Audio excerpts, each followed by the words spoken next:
Universidade de Londrina, a UEL, Universidade Estadual de Londrina, perdão, pode estar prestes a mudar o nome de um dos mais emblemáticos patrimônios históricos do campus e da cidade, a Casa do Pioneiro.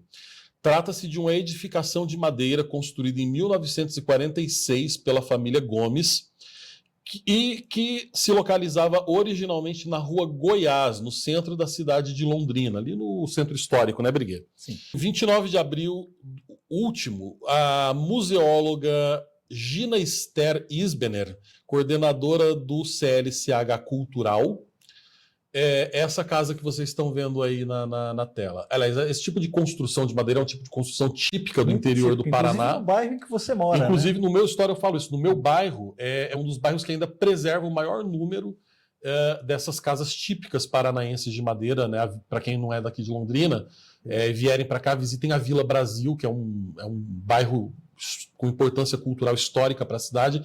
Eu me lembro quando nós trouxemos a Keilira e o Maurício Maestro, Sim.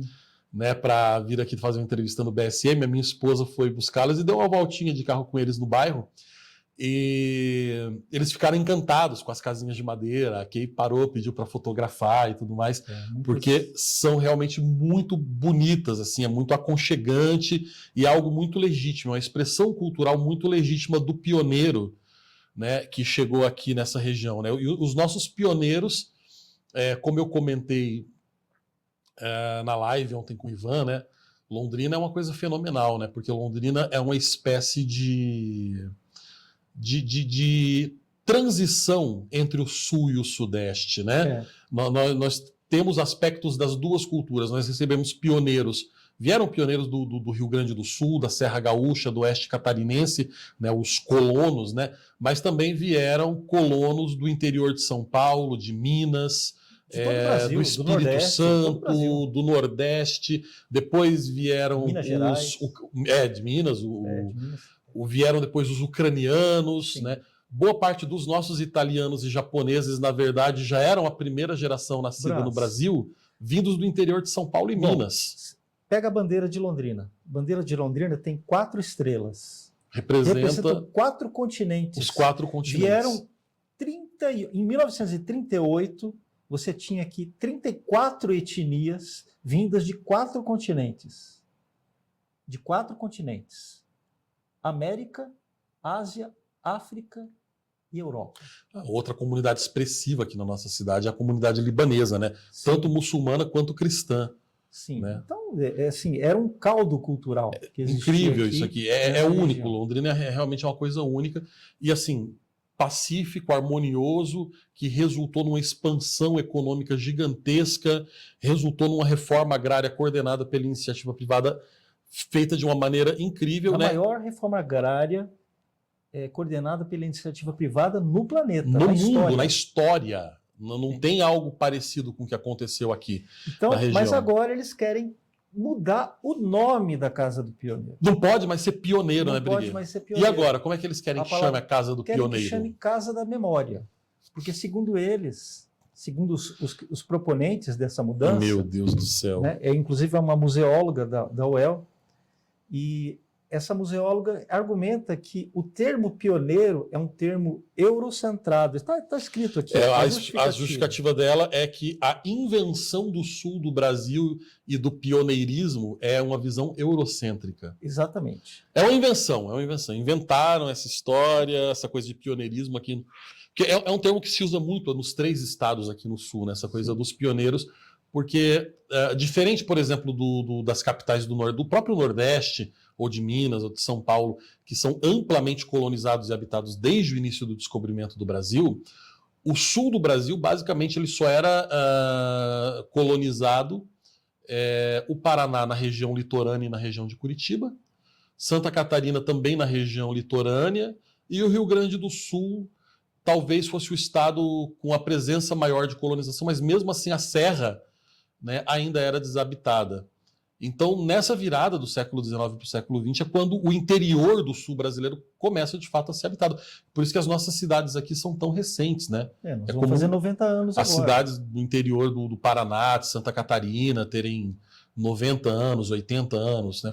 É tudo muito novo. E foram sociedades construídas sem a necessidade do Estado. O Estado, aqui em Londrina, não tinha um papel O decisivo. papel do Estado foi não atrapalhar. Foi não atrapalhar a colonização que foi feita por uma empresa privada, a Companhia de Terras Norte do Paraná, que foi feita aqui.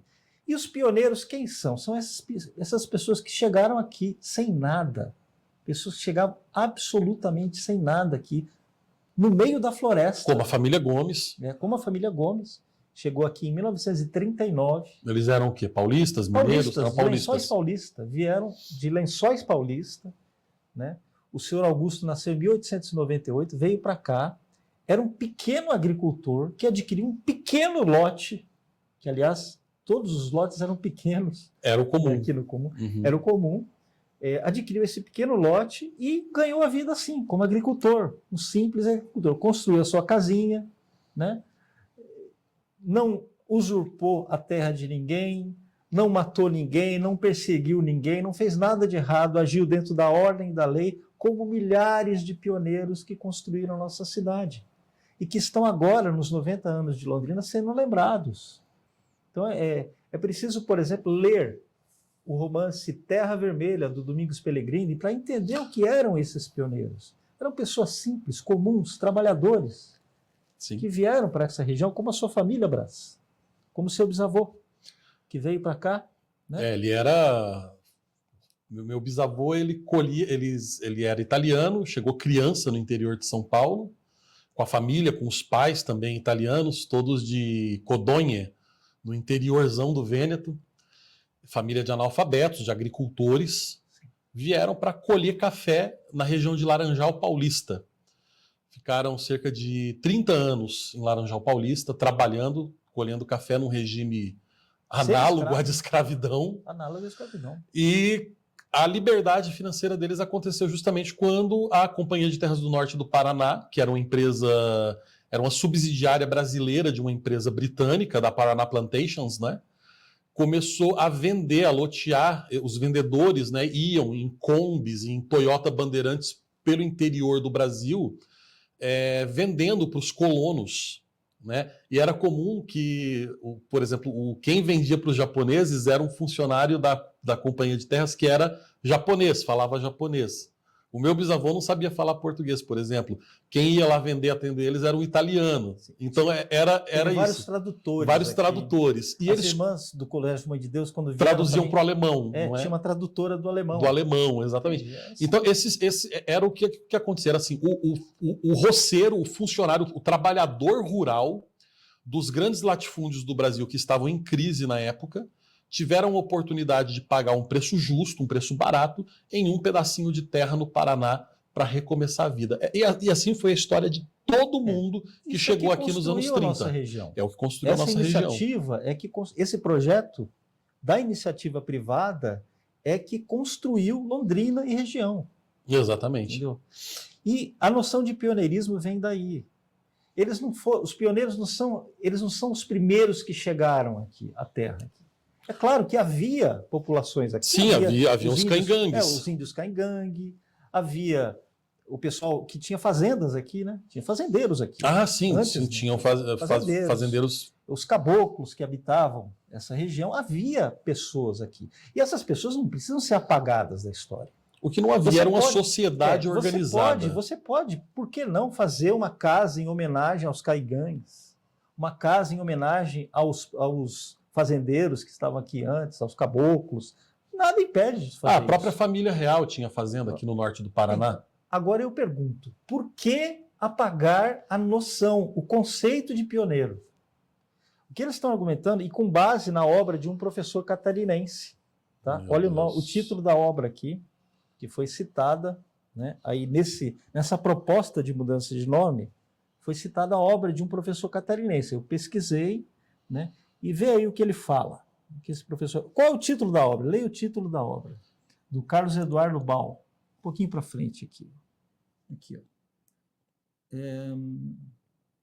ó. autor do livro O Discurso do Pioneirismo. Qual o título do livro? O Discurso do Pioneirismo é a invenção do sul do país, eurocentrismo e decolonialidade. Eu não sei o que significa isso, mas deve ser o seguinte: acabar com a noção dos colonizadores, entendeu? Apagar a história do que eles chamam de colonizadores, né? Mas a colonização do norte do Paraná, meus amigos, não foi uma coisa errada, não foi uma coisa negativa. Pelo contrário, foi a colonização ordenada do norte do Paraná que propiciou o surgimento da civilização aqui na região. Eu comentei hoje a nos própria universidade, ela não surgiria sem esse projeto. É a pergunta que eu faço, não é? Se a colonização foi algo tão terrível, eu sugiro aos pesquisadores que eles abandonem a UEL e procurem a Universidade Caingangue, né? Cadê a universidade que os caingangues fundaram? Cadê a Santa Casa que os caingangues fundaram?